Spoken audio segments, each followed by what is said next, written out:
रहमान रहीम। हमदा है अल्लाह जल्ल शानहू जी जै हज़रत मोहम्मद मुस्तफ़ा सल्लल्लाहु अलैहि वसल्लम के पैदा फरमायो। दुरूद हज़रत मोहम्मद मुस्तफ़ा सल्लल्लाहु अलैहि वसल्लम ते जै अल्लाह के ज़ाहिर फरमायो। शुक्र है अल्लाह ताला जो जै असां के इंसान ठायो। एहसान आहे सोने मदनी मोहम्मद मुस्तफ़ा सल्लल्लाहु अलैहि वसल्लम जो असां के मुसलमान बनायो। तारीफ़ आहे उन रब जी जै असां के ॻाल्हाइण सेखारियो। सोने नबी रऊफ़ रहीम ते दुरूद सलाम जै असां के कलमो पढ़ायो। सोने नबी रऊफ़ रहीम जै असां के कलमो पढ़ायो।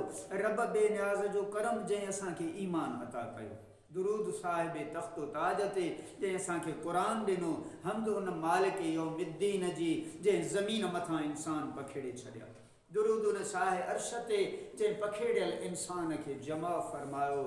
हमद उन रब जी जै रंग बरंग इंसान बनायो। दुरूद हबीब करीम ते जै रंग बरंग इंसान के हिक रंग बनायो। हमद उन रब जी जै असां के अकुल होश ॾिनो। दुरूद सोने नबी ते जै जाम इरफान सां असां के मतवालो ऐं मदहोश बनायो। तारीफ़ उन रब जी जै नबुअत जे आसमान ते मुख़्तलिफ़ सितारा चमकाया। दुरूद उन आफ़ताब रिसालत ते जै पंहिंजे दामन नूर में सब सितारनि खे ढके छॾियो। तारीफ़ उन जब्बार कहार जी जै दोज़ख भड़कायो। दुरूद शफ़ी रोज़ शुमार ते जै भड़कियल खे विसायो। तारीफ़ उन सत्तार गफ़ार जी जै दारुल ख़ुल्द ठाहियो।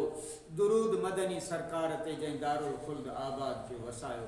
तारीफ़ उन ख़ालिक जी मालिक जी जंहिंसां सब जी शुरूआत। दुरूद उन ख़ातम ते जंहिं ते सब जी इंतहा आहे। दुरूद उन सोने नबी ते जै फरमायो ला इलाहा इल्लल्लाह।